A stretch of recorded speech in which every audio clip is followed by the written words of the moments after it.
Ladies and gentlemen, it is Friday, March 3rd, 2023, and you are watching Wrestling Republic's daily broadcast. And today we are giving our honest thoughts on Ring of Honor on Honor Club Episode 1. Now, of course, going into the show, here at Wrestling Republic, we were a bit divided on the entire thing. Of course, me and Anthony felt one way, and Kobe too, while Soul felt another way, and Clark, I think, was a little bit in the middle. But today, I decided to bring Soul, Anthony, and Clark in to discuss the episode. Where are they? Here they are. How are you guys? Doing all right. It's Friday. Yeah, absolutely. Let's ready for some opinions. Oh, it's going to be interesting. It's going to be divisive. We're going to be fighting. We're going to be arguing, maybe even agreeing. But I tell you what, folks, this is going to be very, very, very interesting. Absolutely will be. How are you, Clark? I'm hyped. I mean, I watched the show. I'm really in the middle. I feel like a little bit like Switzerland here. Ironically, we had Claudio on the show last night, so Swiss.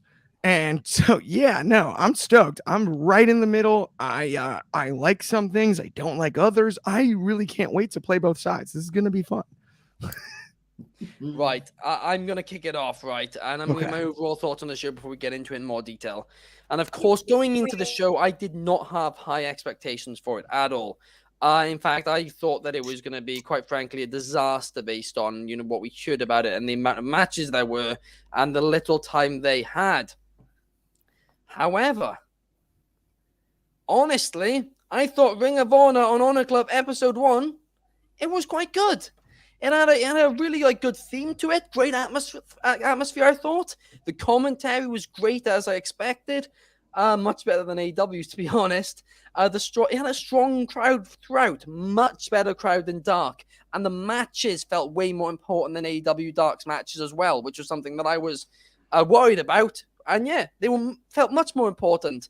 I did think there were still too many matches, like I did fear, and that the show was, I think, a bit too long. I think 2 hours of non-stop wrestling is just a bit too much for me, in my opinion.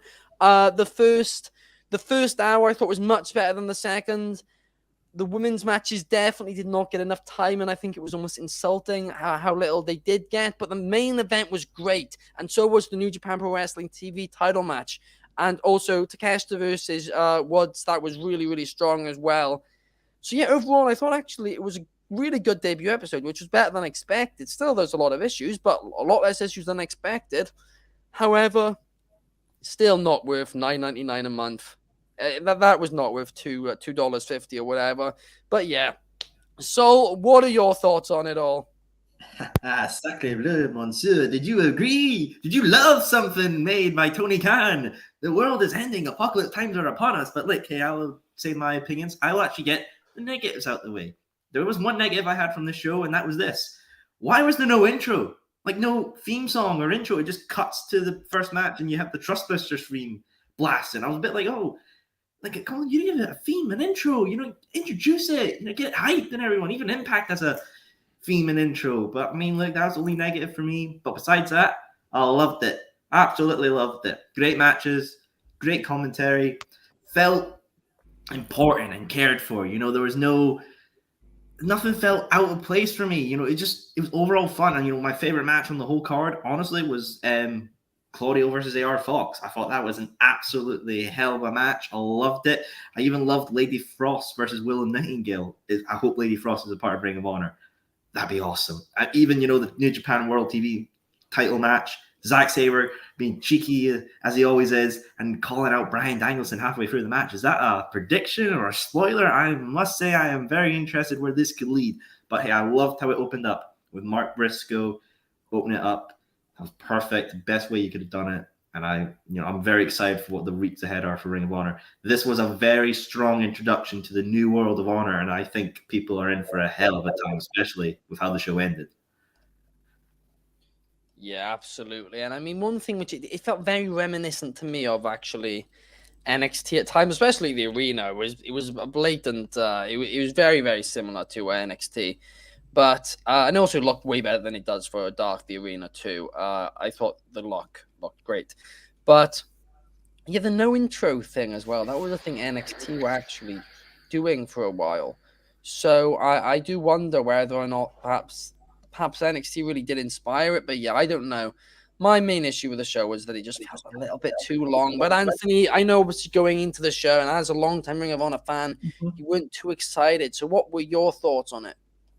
I mean, my biggest thing with the whole Ring of Honor, the Honor Club thing was I didn't believe it was still worth $9.99 a month because the old Ring of Honor gave you the pay-per-views included. Now, I know the argument's going to be, oh, well, it's a 2-hour show as opposed to Ring of Honor's 1.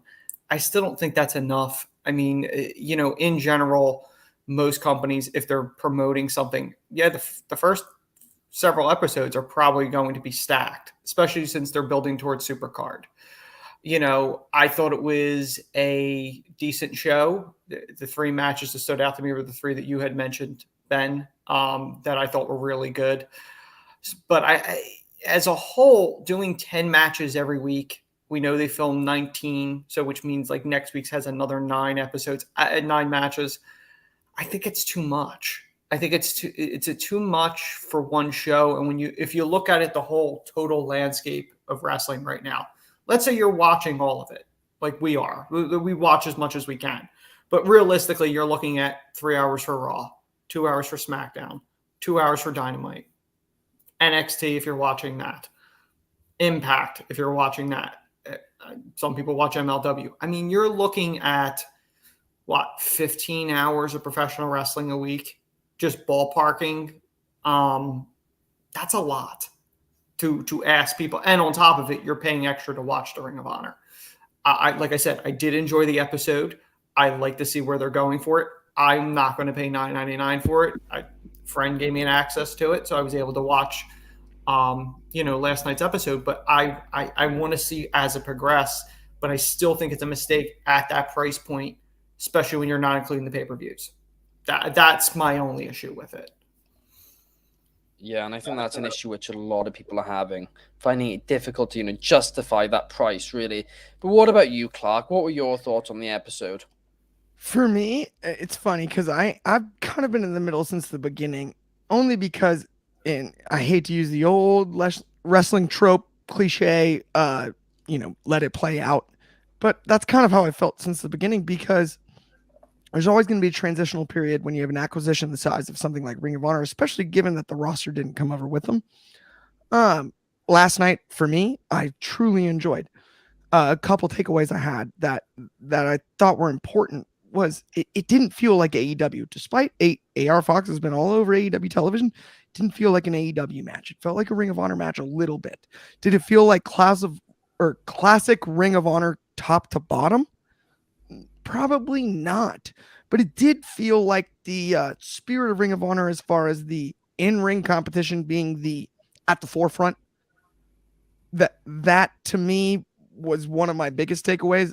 I was afraid that they would get away from that and start testing some sort of character building type promo stuff on Ring of Honor TV, and it would become AEW light or somewhere between Dark and Rampage or whatever, or Dark and Dynamite. And it didn't feel like that at all last night. It did feel like its own unique product, despite the fact that some of the talent that wrestled were built up on AEW television of late, a la AR Fox. But to see names that you recognize like Metalik, Brian Cage, guys in the ring that, we've seen before in other promotions, that was fun.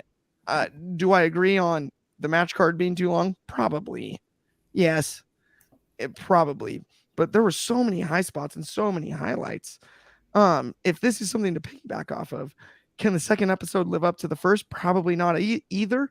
But can the second episode also build off of the first and they can reestablish the ROH brand? Yeah, I think that's still at play. And I think it's still a major possibility. I have not lost faith in ROH as a whole, and not because of Tony Khan. Now, Anthony made an excellent point about the pay-per-view part. If we're paying $9.99 a month to watch those extra hours of wrestling from ROH a week, it better be darn good all the time. All the time, if we're not getting the pay-per-views as well. So I think it'll be interesting to see how that dynamic plays out too. But again, I'm still I wish I had a stronger opinion either direction.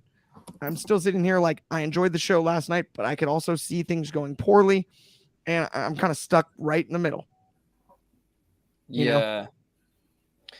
Yeah, no, I think that's very understandable. And you mentioned how it didn't feel like AEW, and truthfully, actually, honestly, I did not feel anywhere near as much as much like AEW as I did fear it to be. But the one issue which I did have, in which it was very similar to AEW, is they interrupted the main event to promote AEW Revolution this weekend. Yes. Come on, like I don't even have an issue right with them promoting it during the show. They're both owned by the same guy, and all this. I've no issue with it at all. But during the main event, I have an issue when AEW promote their own stuff during the main event. Timing. Promoting another promotions thing during the main event, it's just not acceptable. That frustrated me a bit. And the only other issue I had, and this is not even an issue, right? This is a potential concern over a long period of time, and that is that I just don't know who they're going to build up for the main the main event title scene. Who's going to challenge Claudio next? Because I mean, surely you can't keep on bringing in AEW guys just for the main event. Now, I have no issue with Eddie Kingston being the first challenger, because for the time being, especially the first pay-per-view Supercard, well, first pay-per-view, with the TV deal, it makes sense, to bring someone like Eddie Kingston in. But then once you've got rid of Eddie, I mean, who are they really building up here? I mean, Takeshita, is the obvious one. But then apart from Takeshita, I don't really know. But again, it's week one, right? But the fact is they've got to quite quickly build up some new names who can draw as well. Like, not draw super amounts, but able to, put on a card which puts over new talent, doesn't just bring talent over from AEW, but puts over new talent, which can also, draw a 5K arena for the pay-per-views. So that's the only slight concern I had. That a lot of people who are winning, such as Christopher Daniels, are, a little bit older. Now, again, Christopher Daniels could well, be winning so he can put over another star in a proper feud in the future, which would be fair enough. And I mean, Mark Briscoe's another one who could be he could be another challenger too. But they just need to really work on developing those stars. And Josh Woods, I actually think, could be one of them. I really, really do, which is kind of both why. Of mine. I was going to say Woods and Briscoe. You just stole Yeah. them. I'm sorry, I didn't mean to cut you off there, Ben, but you stole them. That's what I was going to add. But I mean, Josh Woods, the thing about it was Takeshita versus Woods was fantastic, but I'd have really liked to go another 5 minutes purely because I think it would make Woods look a bit stronger in defeat, and then that could line him up. But yeah, I think, truthfully, that's what if they went another 5 minutes, I'd love them to run it back for the title in, maybe a year's time. That would be great, like NXT used to do when they used to, the Gargano Andrade type thing. But yeah, what about you, Sol? Do you have anything you want to add to this? Quite a few things. There's something I want to mention I noticed. If you look at how they got the LED banners around the back of the crowd, it had Supercard of Honor there, and it had the Honor Club logo next to it. That might just be saying it's coming later. It's just something I noticed. But I did check Fight. It's still available on Fight for pre-order, so maybe it's just something for the future. But let's talk about the main picture, right? The main title scene. Who could they build up to take out Claudio? Claudio and Eddie, for everyone who didn't see the end, Eddie comes out and says, I'm not in AEW. I promised Mox I'm going to beat you there. This is ROH. I'm still going to beat your ass here. Cool. I love it. This is going to be awesome. They've got this history with a promotion called Chakra, I think it was. I watched a wee documentary on that, and I loved it. It was very, very hard-hitting and personal. So I think these two are going to make really good magic there. But, Takeshita as well, someone that can build up for Ring of Honor, Woods as well. But I think there's opportunities from some indie guys as well to bring up as well. Someone I'm going to say, as the Cardonologist here, Matt Cardona. Hey, he's not signed to anywhere. I know he's done stuff with the NWA and Impact, but bring in Cardona for ROH World Title. I'll happily take it. Broski of water, baby. If you're trying to make a company, and you establish it, you cannot bring in as a major company somebody to go right after the world title. Bringing in Cardona in for a few feuds or whatever is one thing. Bringing him in straight for a world title completely devalues. Of course not. I'm not a silly booker. I'm not being like you. Big draw, go in title. It's not like I'm going to bring in Tyrus and say, Tyrus, everybody. No, I would add as a draw, though, actually, for ROH, and given he's about to graduate and about to have that contract official under Tony Khan, Nick Wayne might be an interesting choice to make a run in ROH and talk about drawing just the history and his in-ring talent. That is a name I could see. While I think he could do great things on Dynamite, we've talked about how bloated the roster is. ROH might be the perfect spot to really, really highlight Nick Wayne and the fact that he's under contract under Tony Khan. I think Nick Wayne is an excellent choice to make a run, whether it's the ROH TV title or the ROH World title. I don't know necessarily that he's a short-term draw, but a long-term draw, Absolutely. that I believe Nick Wayne is. Yeah, I think it would take about a year to establish him in Ring of Honor, but absolutely, him going straight into Ring of Honor 18 would be perfect. Well, and come May, he graduates. If they wanted to do a one-off with Claudio for a big pay-per-view draw, I don't know if he'd be open to it. But what about Chris Hero, his former tag partner? Is he in shape? Is he available? I don't. He's available. I don't know if he's in shape, but So I'm just saying they have so much history. If it was a one-off and they're building towards it, that would be a hell of a matchup. That's the only one-off from another promotion in which I'd be for. Chris Hero would be fantastic. Yeah. But yeah, I mean, he said that he's retired, but then he also said that he might come back for another one. If he has a retirement match, literally they could bill it as the Kings Collide. I mean, there's so many puns you can use with that. Yeah. That's a great call. Kings I actually want to propose a question to everyone here. AEW, with all people have said, it's got too many people in there and they need to try and shift people off. Yeah. I've got 5 names that I can immediately think of right now to put a Ring of Honor, even in the television, the pure, or the world title. Okay. I'm immediately thinking of Action Andretti. Get him over there as well. Bandito. Rush. Yeah. All good names as well. Another one I think as well might really benefit from it, Sammy Guevara. I think, if JAS breaks down, Sammy over there be a really good fit. He does have issues with Kingston, so that may not happen. Sometimes. But another one I think, because I think Ring of Honor needs someone who's really dominant. Someone who's going to just eviscerate the competition. Everybody dies. Lance Archer, I think, would be very, very. That's a call. I'm for all of those. I mean, Bandito and Roosh were in Ring of Honor, to be fair, until very recently, anyway. Former Ring of Honor champions. Yeah, I mean, when Anthony, even to your point about the heat between Sammy and Kingston, Best Wrestling has some realism, right? Oh, absolutely. I mean, heck, if they can make that happen, that is now intriguing on ROH. I think that's one of the reasons why Eddie's gone to Ring of Honor. I think Eddie's rubbed a few people the wrong way, hasn't he? So is Sammy. They both. No, I know, but I'm just saying, it's a question. You got a New Yorker and a pretty boy. Who expected them to get along? On paper, that doesn't make a whole lot of sense. Yeah. Well, I mean, the fact. Who do you think should go over from AEW to Ring of Honor? You guys got names on your mind? I'll kick it off and I'll say this. I think I love your Bandito idea. I love your Roosh idea. I love your Lance Archer idea. Action Andretti, for the time being, is doing stuff on Dynamite, so I don't think yet. I mean, maybe in a couple months, once the hype around him dies down, you could send him there.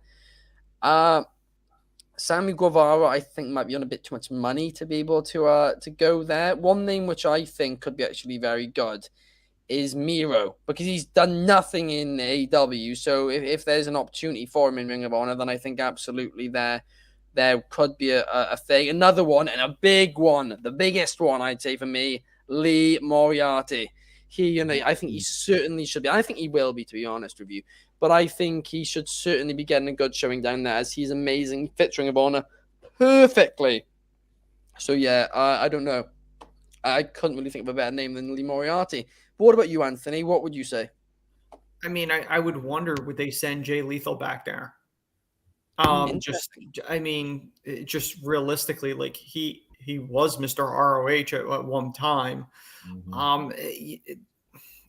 Off the top of my head, I mean, I don't really know. It depends on how they're building people down there. Like right now, it seems like they're mixing in Ring of Honor alumni and people trying to make it. I think Ruby Soho would probably be phenomenal in their women's division, because I don't really think she's going to get the break once Thunder comes back. Like I kind of feel like they're going to push her aside. Nyla would be phenomenal in Ring of Honor. They don't use her. They pull her out and then she goes back to catering for 6 months.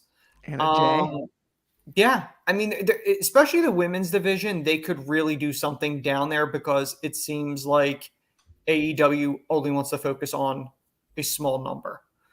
So I would like to see them at least do something down there with that. Yeah.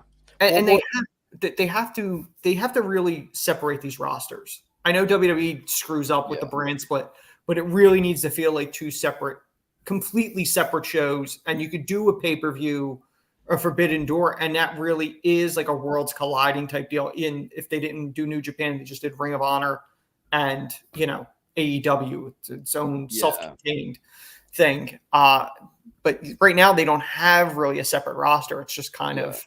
That's true. Yeah. I mean, I kind of said this before when they first announced it. I said, this is what you do.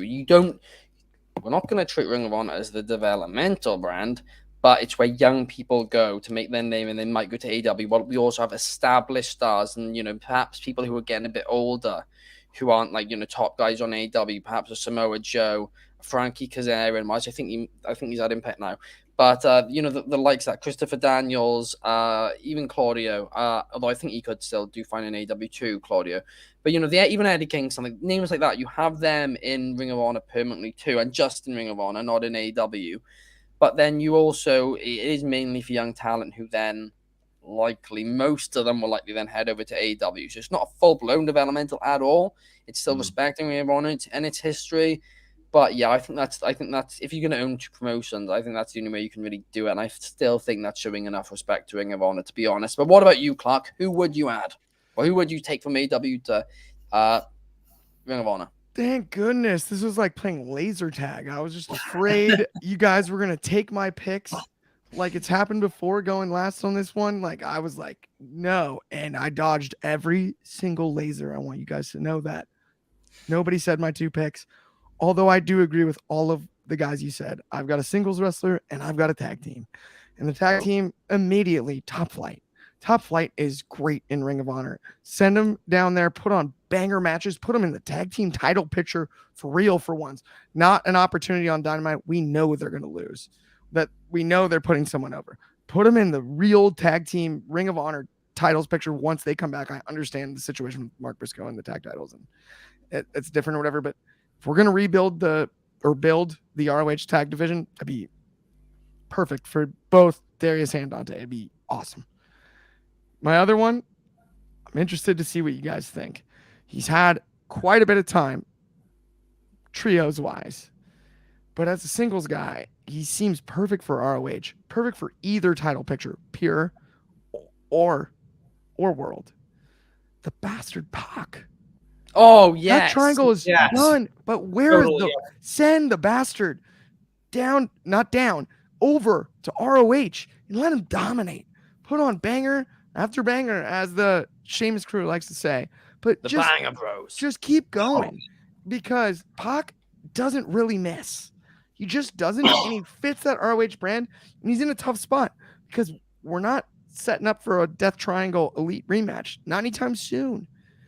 And he's not like the Lucha Bros, where they're a tag team anyway within that trio. He's the singles guy. Perfect for ROH. Pac, ROH, either division. Doesn't matter to me. Put him in there with guys we saw last night. We can go down the list of matches, and I can pick 5 people I would like to see Pac wrestle. And that to me is the logical. It's perfect. He's almost built for it, for the job. Definitely there. I agree with you there, Clark. And I'm also thinking there's people, and I'm thinking of the women division as well, because the women division for Ring of Honor really needs built up, I think, out of anything. They can easily put in tag teams, easily 6-mans. They could easily put in world. So I'm thinking female talent, Layla Hirsch. She was injured at Revolution last year. She's not been back since. I think she's still injured. Get Layla Hirsch into Ring of Honor. Diamante, she could do something in there as well. And when all the baddie breaks up, Layla Gray as well, Kira Hogan, maybe go there as well and help try and establish themselves. Be a great opportunity for them. But I'm also thinking of someone else who's also on the injured list, Scorpio Sky. Sky. That's a great call.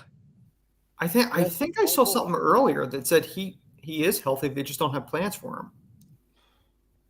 Either or. Then perfect. ROH even better.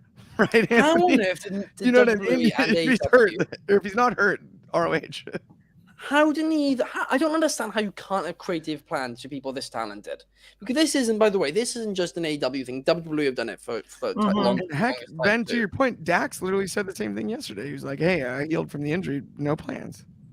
It's ridiculous. I mean, Well, come on. You need to hire a better creative team. Tony Khan needs to, hire some people if he can't think of any plans. Hire people to do that then. And same goes to the WWE. Get better writers or whatever if that is the case. Although every time I do speak to people in WWE, they always tell me that the writers are great. They're just not always listened to. But who knows? But let's now move on from Ring of Honor and move to tonight's episode of Friday Night SmackDown, which is kind of going under the radar a little bit, but it's huge. It's a really, really, really stacked episode of SmackDown in terms of, going into WrestleMania. It feels like WrestleMania season because we got Rhea Ripley versus Liv Morgan. Now, this in itself is like a pay-per-view worthy title match, I think, if it would have been a few months ago. But yeah, Rhea Ripley is coming over from Monday Night Raw to SmackDown. And I'm sure the Queen, Charlotte Flair, will be keeping a very close eye on this one. But yeah, of course, Rhea Ripley is surely going to win this. I'm still a bit annoyed she hasn't defeated Beth Phoenix, considering after the mixed tag, as I said at the time, Rhea needed to get a victory back, but whatever. Today, she will get Liv Morgan, and it should be a really, really fun match, in my opinion. And hopefully, Ripley will get the win. Otherwise, I don't really know what they're doing. But yeah, I mean, I'm a bit confused at the minute what exactly the plans are with Liv Morgan, but I think they're in the process of telling perhaps a longer story there. I mean, I don't know, Anthony, if you have any idea what they're currently doing with Liv Morgan or what their plans could be. I mean, I really don't know. I mean, she had that, she had the title reign that really did not pan out. I don't really know what they want to do with her, and I really think she should probably be a heel, to be perfectly honest. Just for the simple fact that it just didn't pan out with the babyface thing. Like she had the chase for the title, she got it, and then the crowd wanted it. And then they got it and went, I don't think this is what we ordered. This isn't, we don't like this. Steak's a little tough. Yeah. It's isn't the old line. I ordered it. This is the image that I ordered online and this is what I got. That's kind of how the audience treated it. So I don't think a babyface run, I think she needs to embrace the heel. I think that's her best chance. If they're going to push her, I'd make her a heel. Yeah, make her a heel. You turned on me, I didn't turn on you. That type of, and maybe she'll be able to be successful with that. That would be my suggestion, but I don't really know what they're doing. So a counterpoint to that, my friend, is I feel like something I've noticed when Liv comes out and the cameras pan to the crowd, a lot of kids like really are into Liv and all that. I feel like maybe this could be a John Cena 0506 situation where they won't turn them heel because they're really good with the kids and selling the merch. So maybe that's something there. But I feel like that's something you got to take into point that she's really popular with the youth. God, I sound old saying that. Get used to it. Talking to the old guys. Oh, I will, lads. I will. But I feel like that's something that's very key to it. And I think that what Liv's plan is the future. She's going to win Queen of the Ring. I feel like that's her future. Either she can do that. Think about that. If she could do that, and if she does the babyface thing, she could be like some kind of Princess Peach character that's trying to be loyal and control and like trying to maintain order, or go flip of the switch and be like the Queen of Hearts from Alice in Wonderland and rule like an absolute tyrant. Because the last Queen of the Ring was Zelina Vega. That was just something. It was something. Nothing short of a good try. So I have to ask, who kidnaps her and who tries to rescue her? Is that Otis kidnaps her and somebody comes to find her in another castle? I mean, look, it's an analogy. Hey, WWE wants to do the cross promotion with the Super Mario's movie. Hey, that's perfect prime brand synergy, ladies and gentlemen. Have Otis dressed up as Bowser, Liv as Peach, and Tony D'Angelo as Mario. Let's go for it.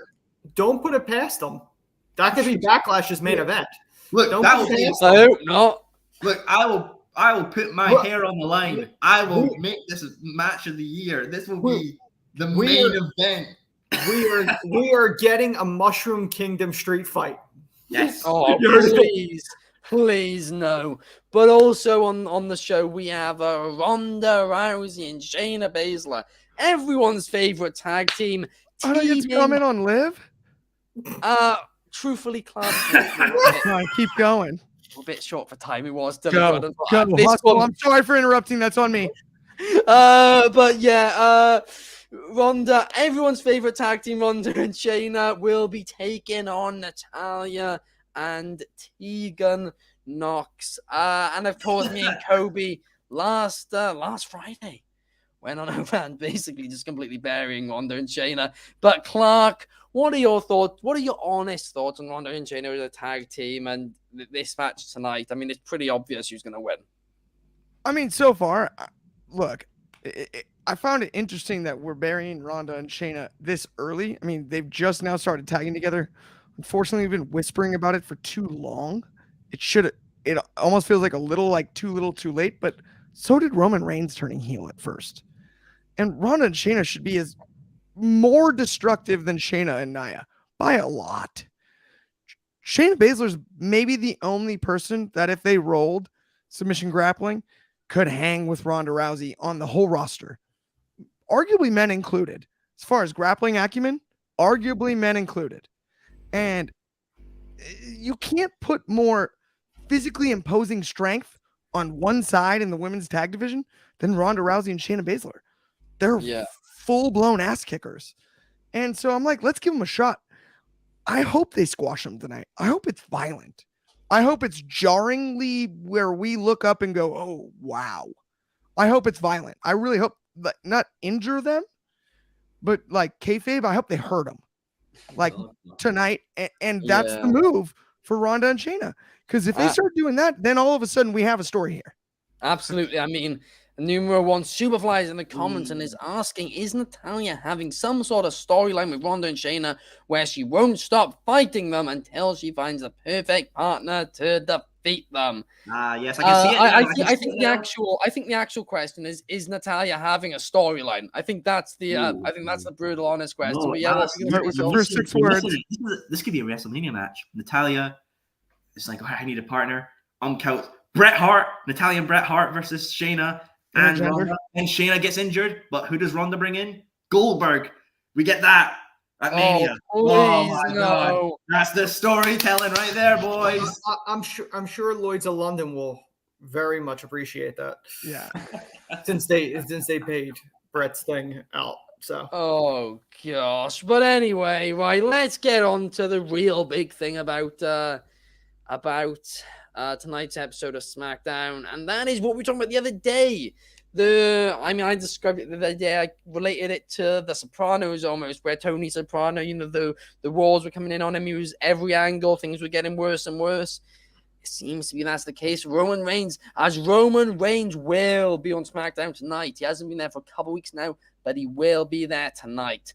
However, he is going to SmackDown tonight to sort out the Jey Uso thing. That's why he's going.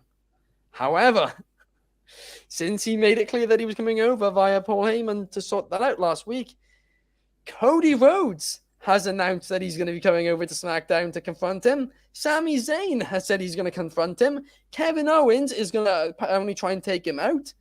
I mean, it's not looking good for Roman Reigns on SmackDown tonight at all. But yeah, and also just announced, Sami Zayn will be taking on the Enforcer, Solo Sikoa, tonight on SmackDown, and what it will surely not be a clean finish. Just please don't tell me Sami Zayn's going to take a loss at this point. But Solo, I presume, also is going to take a loss. I presume there'll be some antics involved. Probably Jimmy will take out Sami or something, and then maybe Jay could try and not take Jimmy out, but like stop Jimmy from attacking Sami post-match, perhaps something like that. There's so much potential for tonight's episode. This entire Roman Reigns is being attacked from all sides. So the bloodline is crumbling, and I am loving this storyline. I'm going to say it over and over again. But I mean, I just hope that they end it well. But so far, I'm liking it. I'm liking how they are being attacked from all angles, and the bloodline is crumbling down. But Anthony, of course, you've been a big fan of this storyline all along, so I'm going to head to you first. Yeah, I mean, this is a great build up for this. We've been watching for a long time now, and the payoff is phenomenal. And you know, like you said, the walls are closing in. It's very Game of Thrones-y, where they're all going to King's Landing. They're all coming at from all angles. Everyone's out to get them. It's great. The Sopranos reference was phenomenal. Does that make Paul Heyman Paulie Walnuts? I just want to know, because Yes. Paulie was my favorite character, and Paul Heyman is phenomenal, so it would fit. I am curious to see where they go with this. At some point, Sammy and KO are going to make peace. We're running out the clock here. We're 3 weeks out of Mania. So it's going to happen sooner or later, whether that they're going to book this tag title match, presumably. That's I mean, I don't know if you saw the other day, Anthony, but I suggested the fact that perhaps they won't even get on the same page, Sammy and Kevin, and perhaps they're going to, and neither will Jay and Jimmy. I think it's just going to be a tag team match, which is basically forced by WWE because of, everything. Adam Pearce just announces it. And everyone's not really on the same page, and that Sammy and Kevin do get the win at Mania, and then that's what perhaps brings them closer. And then as tag team champions, you slowly bring them closer again. And I also think that's why Jay is actually going to shake hands with Sammy after he wins the tag team title at Mania. I think that's where they're going to go. What do you think about that? I mean, the one thing that I always find fascinating with wrestling is that, they'll have situations. It's not WWE. It's not just WWE, AEW. They all do it. Where it's a situation where it's like, no, you're booked in this match and you have no say on the matter. Yet we're also supposed to believe when they do contract signings that you have to agree to the stipulations, which I always find hysterical. This goes back to the conversation like Clark and I had yesterday, which was, okay, if you get put through a table at ringside, why do some of them count as disqualifications or not? I think the running theory we have is if it's out in public, it counts. It's fine. But if you have to the go table become a weapon, that was one of the if you have to go into the ring to get it, it counts as a weapon. If I throw the table at you and it doesn't break, it's not. It is a weapon. But if you go through it because I slammed you, now it's not a weapon. It's gravity. It's one of wrestling's many mysteries. But Clark, what would you say is your thoughts on this entire situation heading into tonight's show? I love it, and we've talked about it, and it's great. I want, if I'm fantasy booking for myself, I think this is the perfect time because we've talked about everybody coming from every angle, right? And the logical, and Anthony made a great point about we've only got the clock's ticking, guys. Clock's ticking. But this would be a perfect night for Roman Reigns to, on his own, because of the fact that we're very aware of the bloodline crumbling, right? Yeah. On his own, he's a step ahead of everyone else.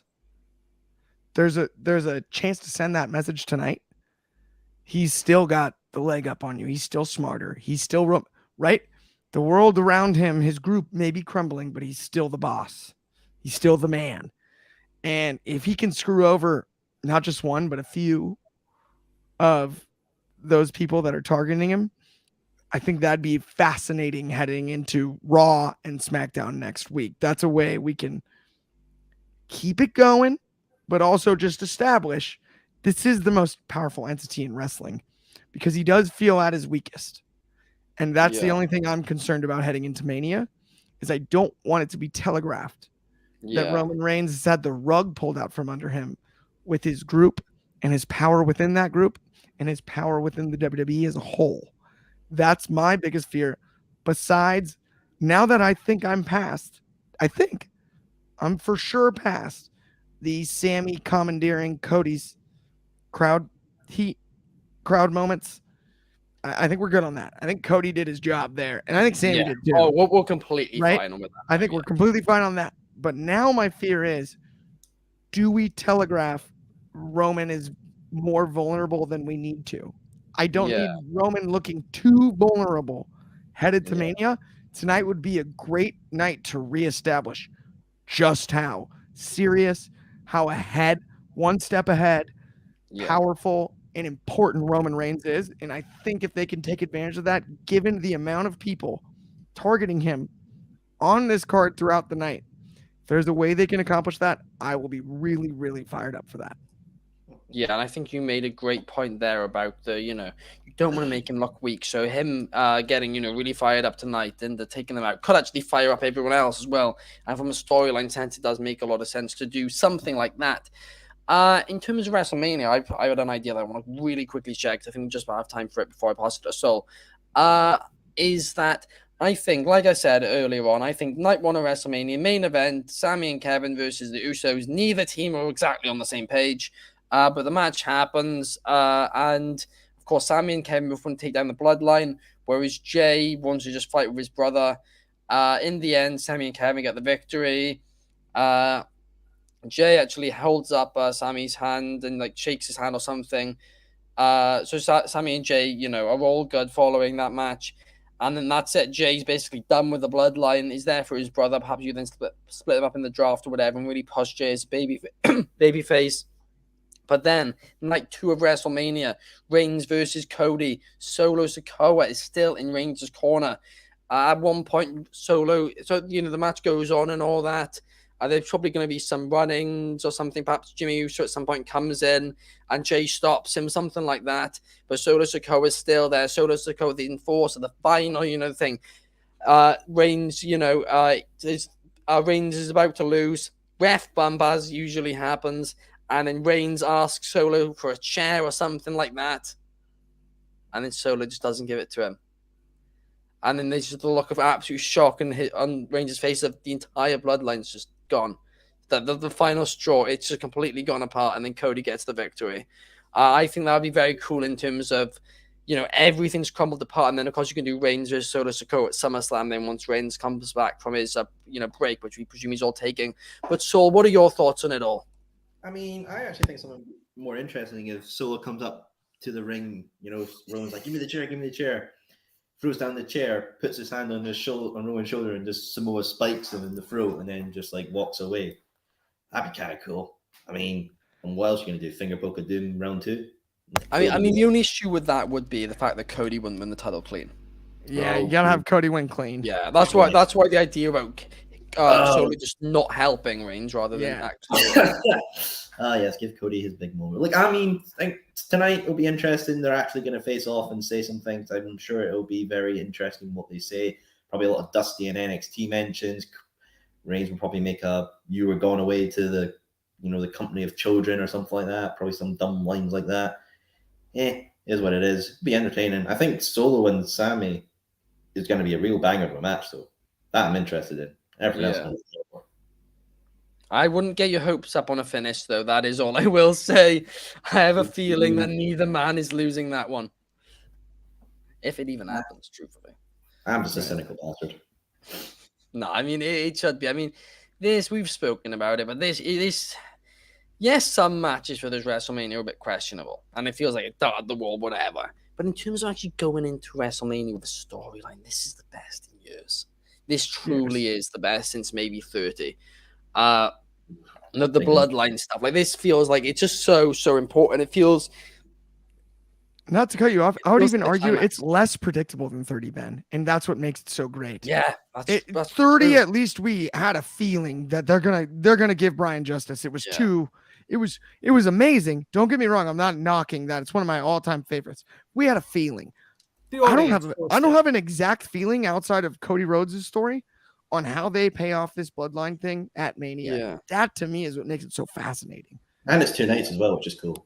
Yeah. Mm-hmm. There's so much they can do, and there's so many moments that can be had, and I'm super hyped for it. I mentioned it the other day, but I'm really hoping they do Edge versus the Brood Edge versus Demon Finn Balor and Hell in a Cell. That's what I'm really hoping for as well. But guys, that brings us to the end of today's show. We'll be back here same time tomorrow. Actually, no, an hour earlier tomorrow. And we'll be talking Friday Night SmackDown. We'll be breaking it down, our thoughts on everything that we mentioned today. And then Sunday's show, we'll be talking AEW Revolution and giving our predictions for that. So make sure you guys stay tuned to Wrestling Republic this weekend and watch the Wrestling Republic daily broadcast every day. Please share with your friends and leave a thumbs up on the video, as it really does help us out. But guys, thank you. We hope you all have a fantastic night and day. And we'll see you tomorrow. Thank you. 9 a.m. Hawaiian